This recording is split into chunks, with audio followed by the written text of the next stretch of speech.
You're watching Horror News Network. Hello, it's Horror News Network, and we're here with the cast of Destination Fear. What up? How y'all doing today? Good. Very good. So, who's excited to get to the next phase of their trip all the way across the ocean? Yeah, we went to freaking Ireland. That was next level. That was a curveball. Yes. Did not see that curveball. Yeah, not see that coming. All of a sudden, we are hanging out at Alex's location. We're getting done, wrapping up, and then Dakota throws the curveball, going, "I hope you guys brought your passports." And we head off to the airport and to go straight directly to Ireland. Yeah. Awesome. What can you tell us about that right now? Probably not too much. Well, I can definitely tell you it's our best episode. Yes. The Spike Island was our finale. It's a prison in Ireland that is 4 times the size of Alcatraz. It's on its own island just like Alcatraz, and it's also much older than Alcatraz. And holy crap, like it was such constant creepy activity, and I just watched the episode recently, and it's our best episode. It's so scary. I can't even believe we made it through that night. Barely did. We talk about Spike a lot, but Loftus Hall, like when you picture a haunted mansion, that's what you get. Quite literally. It's like it's exactly like a haunted mansion. That's all you can picture is exactly what Loftus Hall is. Yeah, it looks like it's out of a movie. Like everything about it just is super creepy. There's small, narrow hallways, a huge grand staircase, and then it is quite literally one of the creepiest buildings we've ever been into. And the story behind it too. Yeah. The devil actually visited. Loftus Hall is our first stop in Ireland, and it is, some people claim it's the most haunted mansion in the country, or in the world. Or in the world. Yeah. And so we went there. It was the first time we dealt with a legend. Usually it's all facts, and this one had a lot of facts, but there was a legend of the devil himself actually visiting the Loftus family and basically cursing them. And that was our first stop, and that was kind of the warm-up to Spike Island. Yeah. What a warm-up. That was the appetizer. Yeah. The warm-up was with the devil. Yeah. You know?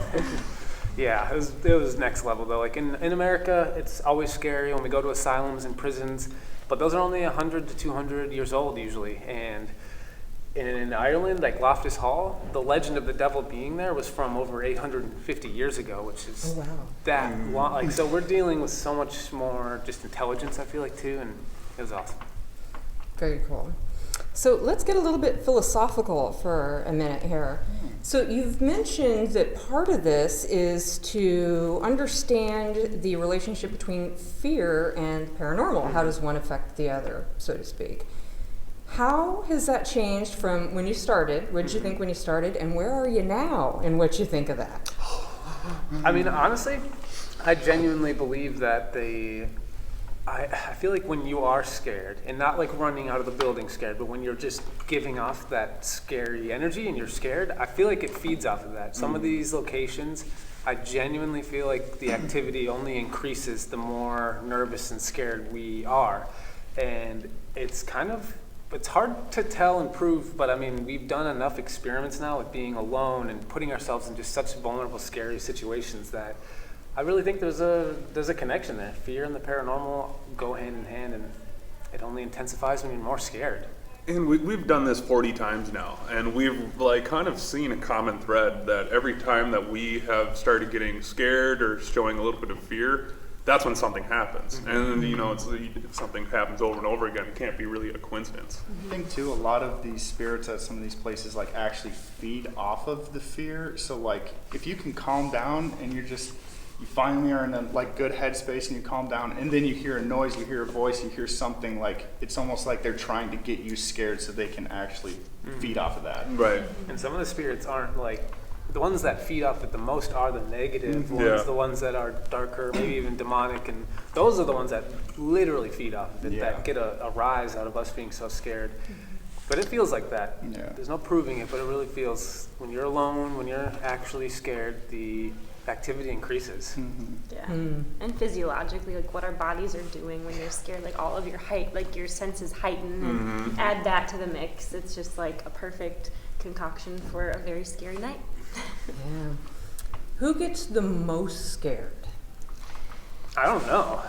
Honestly, I don't know. it's different All of every us? night. Yeah. There's Probably nights where we're maybe season 1 you, but like there's been nights this season where it's like, oh wow, Tanner was the most scared, and then the next night it's me who's almost crying, and then like we had not Loftus. Yeah, I'm not even gonna go there, but basically, I think we are pretty dead even, all of us. I mean, this doesn't get any easier. I mean, you tell someone to go walk around in an abandoned prison or an abandoned asylum, like, and then you're gonna sleep alone by yourself for like 5 hours until the sun comes up. The only thing you're thinking about is, please, sun, come up quicker. Like, Yeah. let's like it doesn't get any easier. And part of the show is where we isolate sleep alone. And I think when we do divide up, we're all experiencing such a different thing. Like some nights can be way easier for some people, where that one person gets like so much activity. So that's another thing too. Like what might seem like the scariest sleeping arrangement might not actually be the scariest spot. Totally. I would also say, like, maybe we would be able to get used to it if we weren't always constantly trying to one-up each other in, like, like just driving that fear to each other with our experiments that we come up with. Because, in a way, it's kind of a sick game we play with each other. It is really sick and twisted. Yeah, and do you feel like it's ramping up each time because you are trying to keep one-upping it? So getting more and more scared? There is stuff that we did this season 3 that's airing right now that if you would have said we were going to do that back when we filmed season 1, I think all of us would have quit. Yeah. Yeah. Part of this show is like our cameras are shot, almost half of them are shot with night vision, and it seems like these rooms are like lit up, but realistically these rooms are pitch black. Like if you turn that thing off, you couldn't see anything. And I think one of the big things we did this season was we took away flashlights. And when you take away flashlights, if you are using your camera, you only have like a 2-inch screen to look through. You have no depth perception. It is completely terrifying. It's one of those things, it's hard to like emulate that exact or replicate that exact feeling through the TV, but it is absolutely terrifying. Just see us going. Totally. Yeah. That whole entire night, everyone's just like doing this, like making sure they're not bouncing into anything. And the other thing is that LCD screen is completely blinding you because it's the only light source that you're getting. So when you think you see something in the screen and you want to look up, you're just blind. You can't even put your hand out in front of you to see it. And that's just one of the experiments, and each and every one of us, we're all best friends. We're all trying to top each other, so it just gets worse and worse, and it's a snowball effect. But it is bringing out the fear, which It's working. brings us back to we do believe that the paranormal feeds off of that. Yeah. So it's a We good went thing. through over 30 locations with flashlights in our sleeping arrangements. And I feel like, yeah, we did get comfortable. It turned into a safety blanket where instead of sleeping, you're sitting there panning the hallways with your flashlight, just being safe. And so Guilty. take that away, like we did a couple times this season, and it's like, even if their activity doesn't increase, your senses do, and so you really start picking up on everything once you lose that light. It's messed up. Yeah. Cool. And is everybody still doing well living together? Is that, are we? That's a good question. Yeah. I mean, yeah. Somehow we don't get into fights or anything. Not at all. I think it's because we know, like, hey, we go through a lot worse Yeah. when we're on the road. Yeah. I mean, get my break from you guys. Yeah, you do, It's you so do. much. He probably deserves it, I guess. yeah. I mean, we've all been friends since. I mean, we were friends before they were born. I was at the hospital for Dakota when he was born. I mean, Alex has been in all of our lives since day one. So like, and this behind that, like we would hang out like almost every single day. So like, living together hasn't changed anything. Awesome. Well, thank you so much for your time. We really you. appreciate Thank you you. talking Thank to you us. Thank you, guys. Appreciate your time. That was awesome.